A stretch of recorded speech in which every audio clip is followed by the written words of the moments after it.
Allah subhanahu wa ta'ala says, مِنَ الْمُؤْمِنِينَ رِجَالٌ صَدَقُوا مَا عَاهَدُوا اللَّهَ عَلَيْهِ. Amongst the believers are men who have been truthful to the covenant with Allah subhanahu wa ta'ala. Ready? Bismillah, alhamdulillah, wa salatu wa salamu ala rasulillah wa ala alihi wa sahbihi wa man wala.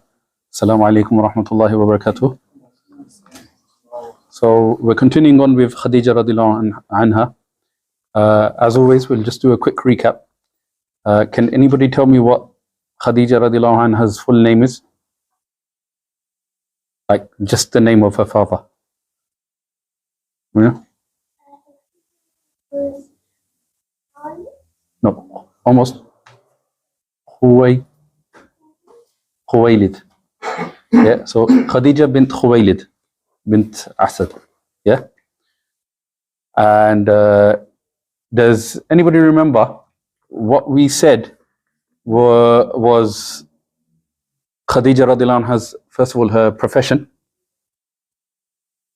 Anybody? She was a tradeswoman, yeah, a businesswoman.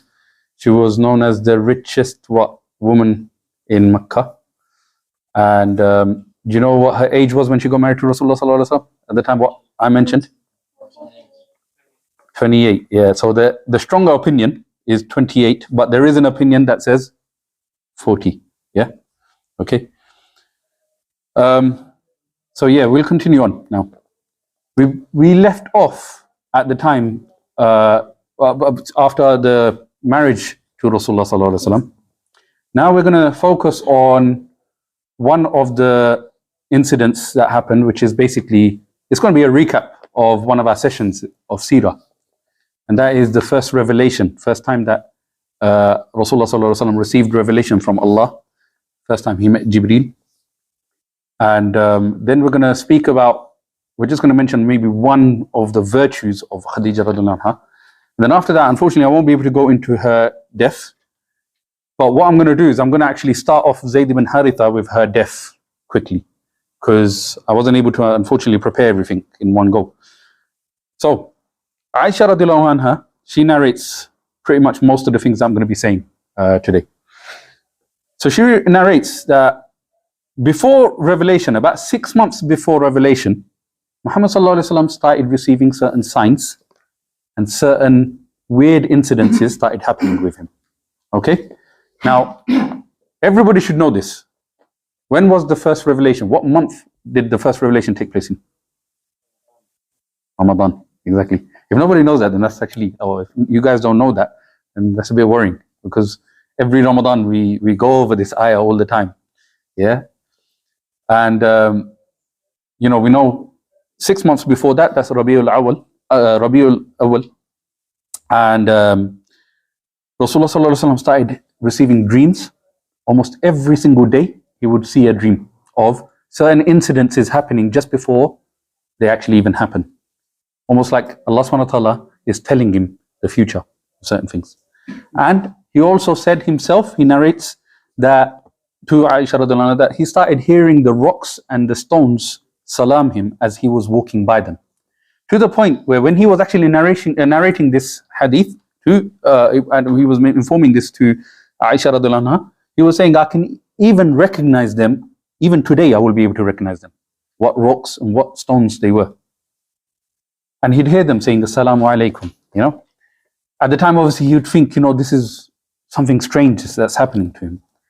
And one of the hikmah behind that is that Allah subhanahu wa ta'ala was preparing him for something very big that's about to happen in his life. That is the reason why he started noticing all this stuff. So, she also narrates that Muhammad sallallahu alaihi wasallam every now and then, during that time, used to retreat to Ghar Hira, yeah, which is the cave of Hira. Now it's known as Jabal al-Nur. Why? Because people call that the mountain of Nur, the mountain of light. That's because that is where the revelation of Allah subhanahu wa ta'ala first came. The light of Allah subhanahu wa ta'ala was first revealed to Rasulullah sallallahu alaihi wasallam, and that's why they called it Jabal al-Nur. The cave is known as Ghar Hira, and the description of that cave is, it's like when you go up and you actually go into that cave, it's more a very tight space. It's literally got room for one person. So Rasulullah sallallahu alaihi wasallam used to take some of his supplies, his food supplies, his drink, water, whatever he needed, and he'd stayed there for a very, very long time. There's this narration of 40 nights and so on. You know, yeah, I mean, there could be, because 40 is definitely a recurring number that happens throughout the seerah, and you know, it even happens in the life of Musa alayhi salam. 40 keeps being repeated here and there. Whether it is actually 40 or not, I won't be able to say. But he would go there for a very long period, and then when he'd run out of his supplies, and his food and his water and so on, that's when he'd go down and he'd go back to Khadeejah radiallahu anha. And then after that he'd restock, and he'd spend some time, you know, resolving the affairs of his household, or anything that's happened and that needs his attention or assistance. He would deal with all those matters, and then he would go straight back to Ghar Hira. Yeah? This seclusion part within the 6 months, what they used to have before that as well? It actually started happening within that 6 months. It wasn't always the case. So this is another thing I was actually going to go towards that. And actually another thing, interesting fact is, once he received revelation, never again did he actually go to Ghar Hira. So this is how shall I put it, a concept that needs to be dealt with in the right manner. I'll speak about it in a bit, inshallah. So Ibn Ishaq, he mentions that Abdul Muttalib, the grandfather of Muhammad sallallahu alaihi wasallam, was the first one to actually find this cave. And so Rasulullah sallallahu alaihi wasallam was actually familiar with this cave anyway. When he went over there, he did all this stuff, until one day Rasulullah sallallahu alaihi wasallam, he was visited by Jibreel. Yeah, I'm going to skip a lot of the details around it, because this is not a seerah lesson. We're going to try to go over the significance of Khadeejah radiallahu anha in this phase of his life. So when he was visited by Jibreel alayhi salam came to him and he said, "Iqra." And Rasulullah sallallahu alaihi wasallam, he said, you know, he was obviously very, very taken back by what's going on with him. Absolutely no idea what's going on. He was shocked. He would say, "Ma ana biqari." I'm not somebody who can read. So Jibreel alayhi salam repeated, "Iqra." Yeah, and again, by the way, every time he did this, he held on to Rasulullah sallallahu alaihi wasallam and squeezed him almost as if his bones were cracking. That's how he felt. And he kept saying, "Iqra." And Rasulullah sallallahu alaihi wasallam says, "Ma ana biqari." Second time. Then the third time, he said, "Iqra." And Rasulullah sallallahu alaihi wasallam said, "Ma ana biqari." That's when Jibreel alayhi salam said, "Iqra bismi rabbika alladhi khalaq. Khalaqa al-insana min alaq.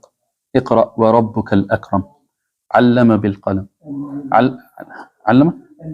Alladhi allama bil qalam. And he basically mentioned the five, we know obviously the 5 verses were mentioned, and you know what? That's when Rasulullah sallallahu alaihi wasallam, again, he was taken back and he just didn't know what was going on. But you know, at the time, scholars have mentioned, the Imams of Seerah, they mentioned that when Rasulullah sallallahu alaihi wasallam was actually being told to read, Iqra has 2 basic meanings. Yeah, one is to read something from a book, and the other one is to recite something from memory. Yeah. So whilst Rasulullah sallallahu alaihi wasallam was thinking that Jibreel alayhi salam is telling him to read something, actually what Jibreel alayhi salam was telling him, recite in the name of your Lord. And he was teaching him what to say. Now obviously we have many lessons just on that one word, Iqra. Many, many, many lessons. But we're not going to go over those, inshallah. Yeah. So once that happened, and he received the revelation, I'm going really fast past this incident, because on this alone I could spend a lot of time. But we're just going to go past. Once he had that experience with Jibreel alayhi salam, he rushed back down the mountain. Who was the first person he went to? Khadeejah radiallahu anha. He went straight to his wife. He was shivering, almost as if he came from a cold country. Like he was just completely shaken by the experience that he had.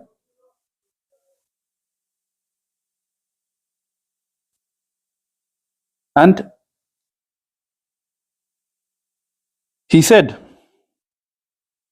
he actually said himself, لَقَدْ خَشِيتُ عَلَى نَفْسِي, that almost as if he felt like he was about to die. That in itself as well, by the way, caused a lot of discussions. But he was so worried about the experience that he had, he felt like he was about to die, literally. And so, after Khadeejah spent some time, he actually went down. By the way, I forgot this bit. This is a very famous phrase that he actually said. As soon as he went to her, he said, "Zammiluni, zammiluni." Wrap me around in a garment. Almost because he was shivering, he felt like he needed something to warm himself up. And so she wrapped him around in a garment, and she held on to him, and she calmed him down. And after she calmed him down, that's when Rasulullah told her exactly what had happened. And he said, like he said, لَقَدْ خَشِيتُ عَلَى نَفْسِي, that I'm worried about myself. I'm worried that something's gonna happen to me, or I'm gonna pass away. She straight away realized that this has to be a good sign. It can't be a bad sign. From her own, and this is before Islam. This is from her own hikmah. She realized something good is happening to him. So she said the famous phrase, "Kalla, wallahi la yukhzika Allahu abadan." That Allah subhanahu wa ta'ala will never ever abandon you or humiliate you. Innaka tasilur rahim. That you are good with every single one of your cousins. وتحمل كل تحمل كل sorry وتحمل الكل, that you take on the burdens of all those people that are weak. Yeah.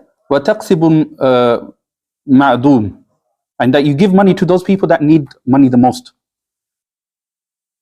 وتقري الضيف, and that you take care of and you're hospitable to your guests.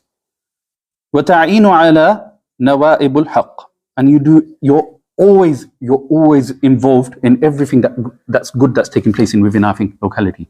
So Allah subhanahu wa ta'ala will never ever humiliate you because of those things. And imagine, this is even before Islam. Scholars of Seerah have used this, to describe Rasulullah sallallahu alaihi wasallam. From her, just those words alone, the simple words that have come out of her mouth, and these came out, they weren't rehearsed, they were spoken from the heart as soon as she saw her husband distressed. Now, the moment she saw him like that, she decided she's going to take it upon herself to see what can she do to try and resolve this matter and find some sort of comfort for him, so he knows what's going on in his life. So some scholars, some books have narrated that she actually went to this slave of his maternal uncle. His name was Addas. And we know, I don't know if you brothers remember, but Addas is a name that was mentioned after Ta'if. Yeah? Addas is the name of the slave that came to him from his uncle when he felt sorry for Muhammad sallallahu alaihi wasallam after he went through what he went through in Ta'if.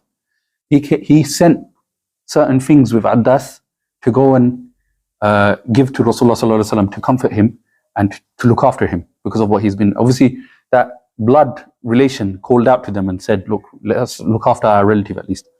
And so they sent Addas, and that's when Addas and Rasulullah sallallahu alaihi wasallam had a conversation. He asked Addas, who are you? And then Addas mentioned where he's from. And he goes, oh, that's where Yunus was from. And he goes, nobody has ever heard of Yunus before you have mentioned, like, you're the only other person that I know of that has mentioned Yunus to me. That, other than any other person, how do you know him? Because Yunus is my brother from in prophethood. And, he knows about this about him and that about him. He informed him about all that. And then at that point, Addas accepted Islam straight away. So some of the books mentioned that Khadeejah basically went to Addas, and Addas couldn't provide her with the full answer about what had happened in that time. So she then went to her cousin. Does anybody know the name of the cousin that she went to? Waraqah bin Nawfal. Yeah? She was the cousin of Khadeejah, the paternal cousin of Khadeejah radhiyallahu anha. And he, after she took Rasulullah sallallahu alaihi wasallam there, she informed him of everything that had happened at the time. And so he said this famous thing to Khadeejah radhiyallahu anha. He said, لَإِنْ كَانَ هَذَا الْحَقِّ يَا خَدِيجَةَ إِنَّ مُحَمَّدًا لَنَبِيٍّ لنبي لهذه الأمة. That if this is really the truth, oh Khadeejah, if what you're telling me is really the truth, Khadeejah, then he is the prophet of this ummah. Because Waraq bin Nawfal was one of the 4 famous Hanif at the time of Makkah before Islam had been introduced. When I say Hanif, they were the people that actually worshipped or knew of Allah subhanahu wa ta'ala being one before Islam had come. And so whilst all the people that were involved in idol worshipping were doing what they were doing, these 4 set out to go and find the truth. And Waraq bin Nawfal at the time, he was actually a very, very old man at the time, to the point where he's actually he's blind now. So when he heard Muhammad sallallahu alaihi wasallam saying what he said, verily this is namus. That this is namus. And at the time, namus, I'm not sure what the literal meaning of namus is, but he recognized that this was the angel that came to every other messenger and every other prophet. And he goes to, and in his poetry, he said to Rasulullah sallallahu alaihi wasallam that I how I wish I was a young man, so that I would be there to help you when your people start humiliating you, start ridiculing you, start persecuting you, and then expel you from your home. SubhanAllah. Ibn Hisham and Ibn Ishaq mentioned that in their Seerah book, that he actually mentioned it by this order. And look at exactly what happened to Rasulullah sallallahu alaihi wasallam. He was ridiculed at first. At first, they didn't even take him seriously. They just called him a madman. They just said he wasn't saying anything serious. Then they started persecuting him and the believers. And then they expelled him from his home. And Rasulullah sallallahu alaihi wasallam heard the part where he said ridiculed, the part where he said, persecuted. But when he said that they're gonna expel you from your home, he said, "Awa mukhrijiyya minhum." Awa mukhrijiyahum. Sorry, excuse my Arabic. I'm still learning. So he got so shocked and he was saying that, "Are they really going to expel me?" Because he just couldn't believe that his own blood relatives, his own uncles, his own aunts, his own people, like they're going to hate him so much that they're going to actually kick him out of his own home. And subhanAllah, the love that Rasulullah sallallahu alaihi wasallam had for Makkah, wallahi, he had so much love for Makkah. Even in Medina at times, he would remember Makkah. But his love for Medina became more. And this was all because of that dua that he made to Allah. Allahumma habbib ilayna Medina ka hubbil Makkah aw ashad. Oh Allah, please make Medina more beloved to us, or as beloved to us as Makkah, or even more than Makkah. So Waraq ibn Nawfal at the time, he after he informed him of that, they consoled him a little bit and they had the conversation, and then they went away. A short while after that, Waraq ibn Nawfal, he passed away. Yeah? Can I ask a question? Yeah. He's not considered a revert because he was already Muslim? No, so I'm going to get to that. I was literally just about to get to that part now. After some time, the relatives of Waraq ibn Nawfal, they came and asked Rasulullah sallallahu alaihi wasallam out of concern for him, what is going to happen to him, Ya Rasulullah? Do you know what is the state of Waraq ibn Nawfal? So Rasulullah sallallahu alaihi wasallam said that he saw Waraq ibn Nawfal in white garments and he has gardens in paradise. So, and some scholars of Seerah, they've actually gone as far as to say that people believe Abu Bakr as-Siddiq was the first man to accept Islam. That's actually false. They say that Waraq ibn Nawfal was the first man to accept Islam. That's some of the scholars. Now, obviously, whether his acceptance of Islam was considered like, before Abu Bakr's, acceptance it's a very technical matter to look into. You use the word if what he claims is true. So it doesn't mean maybe he may have. No, but he recognized him as a prophet. He accepted Muhammad sallallahu alaihi wasallam as the prophet of Allah subhanahu wa ta'ala. And when he said if, he said that out of sort of shock and surprise that, oh my God, the time is here now. Because he was actually waiting for the time for a prophet to come. Him and the other Hunafa, the other Hanif, that were in Ahnaf in the Meccan area, they were all waiting for a prophet to arrive. And you know what? That's not just them. It's also the Jews in Medina. Even they knew that a prophet is going to be coming.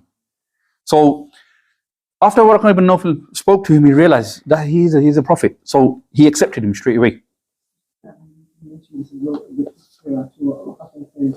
So when the Prophet was seen by Waraqah with Khadeejah walking towards them, he saw trees bowing down and he saw clouds shading the Prophet sallallahu alaihi wasallam. Okay. So that was another indication. He mentions this. Yeah, that's probably another narration. The thing about that though is a lot of the reports mentioned that Waraqah ibn Nawfal was blind at the time. So that's the only reason why I didn't mention that. But there are other people that narrated this. That was during the time when Muhammad sallallahu alaihi wasallam was actually doing, like, receiving all those strange indications. But again, yeah. So that is another incident. Maybe some of the scholars have mentioned those. But yeah. So after he accepted Muhammad sallallahu alaihi wasallam, or after that conversation, Waraqah ibn Nawfal, a short while after that, he passed away. So that was the incident of the first revelation. Now I'm going to go on to mentioning one of the prominent incidences that happened with Khadeejah radhiyallahu anha, and then after that, unfortunately, I'm going to have to end there. It's not going to be obviously too long, but I don't want it to be too long as well. I want brothers to actually remember some of the things that I'm saying. So it's good for these lessons to be a bit short and snappy, and for us to take away some of the main key lessons. So some of the stuff that the books of Seerah mention about Khadeejah radhiyallahu anha. One, Rasulullah sallallahu alaihi wasallam himself mentioned, and this is again, I think it was narrated by Aisha radhiyallahu anha, or Ibn Ishaq mentioned it in his book, that he said, Jibreel came to me and he has given me glad tidings for Khadeejah that there is a palace, that is built in Jannah for her, that's made out of qasab. Now Rasulullah sallallahu alaihi wasallam then, I think the scholars then later on clarified qasab is a specific gem-like material that is made, that is basically that is what is being used to actually make that palace for Khadeejah radhiyallahu anha. And also he mentioned that there is going to be no type of interruption or disturbances in that home. It just goes to, I think, the reason why Allah subhanahu wa ta'ala, Rasulullah sallallahu alaihi wasallam actually mentioned that Allah subhanahu wa ta'ala gave him glad tidings for Khadeejah, is because during the time that he was going through all this, the period of revelation, his house must have been full of people, and she must have had to help him and assist him with so many different, catering for so many different people. So at the time, all she probably desired in her heart was probably peace at home.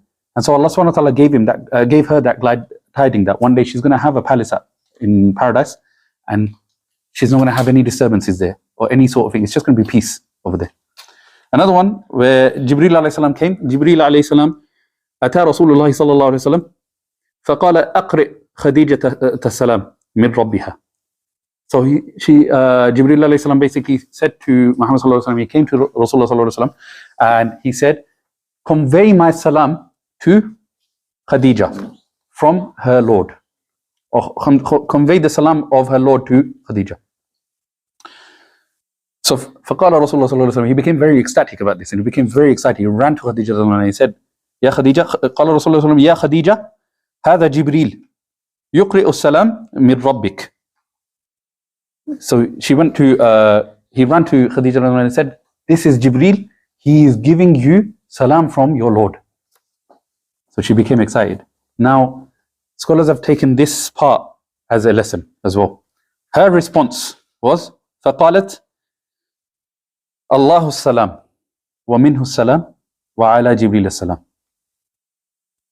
So Khadeejah responded by saying, Allah is peace, and from him is peace, and upon Jibreel is peace.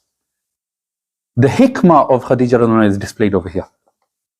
When a lot of the times there's people when when they say Jazakallah, or when something happens in their life, out of their mouths they end up saying Jazakallah ya Allah, or they start saying certain things that they're not actually supposed to say. Out of their mouth, it just comes out of excitement. When you say Jazakallah to Allah, you're basically asking Allah to reward Himself. You understand? And there is no other Allah other than Allah Himself. So when you actually say something like that, it can actually be quite bad. But obviously, it happens out of innocence. With Khadeejah, even before actually fully even learning Islam properly, she herself knew that she can't say wa alaykum as-salam to Allah. I mean, who is she to give peace to Allah? Allah is salam. Wa minhu salam. And from Him is peace. Wa ala Jibreel as-salam. And then she conveyed the salam to Jibreel. So that in itself, by the way, is one of the merits of Khadeejah radiallahu anha. There is no other person that actually came to Rasulullah, sorry, no other incident where Jibreel alayhi salam came to Rasulullah sallallahu alaihi wasallam, other than obviously others. There have been other, how should I put it, specialties about certain other companions, but this is something that we remember most about Khadeejah radiallahu anha, that Allah Himself conveyed His salam directly through Jibreel to Khadeejah radiallahu anha. And inshallah, we'll end it here. I can't really remember anything else actually to mention about Khadeejah at the moment. But we'll continue on with Zayd ibn Haritha next, as he's another part of Rasulullah sallallahu alaihi wasallam's household. فَمِنْهُمْ مَنْ قَضَى نَحْبَهُ وَمِنْهُمْ مَنْ يَنْتَظِرُ. Of them, some have completed their vow and died upon that. Ashuhada. وَمِنْهُمْ مَنْ يَنْتَظِرُ. And amongst them are those who are still waiting for their time to come, and for their time to shine, and for their time to return back to Allah subhanahu wa ta'ala. وَمَا بَدَّلُوا تَبْدِيلًا. They do not change in their determination.